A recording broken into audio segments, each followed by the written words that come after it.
Gisugdan na ang pagtrabaho sa kontrobersyal nga clock tower sa dakbayan sa Mandaue. Gitabunan na karon ang istraktura og scaffolding ug itom nga panapton.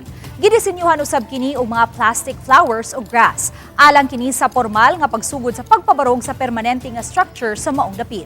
Kahinumduman una nang gipahibawo sa mga city officials nga mock-up ra ang istraktura nga gipabarog niadtong hinapos nga bahin sa 2023. Ug nabantayan nga nagsugod na pagkaguba ang ubang parte niini. Karon, makasugod na ang pagtrabaho sa permanent structure nga migamit og lig-on nga mga materyales. Gibarugan sa mga city officials, walay nabayran sa construction sa mock-up o temporary structure.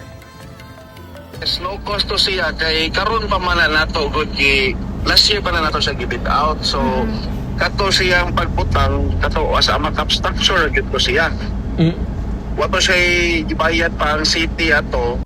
Huwag mo kita nagasto pag yun, ana, no? To be clear about it, that was just a mock-up given by our architect, no? And also our kanang prospective contractor nga ipagipakita na good nila good how it will look like.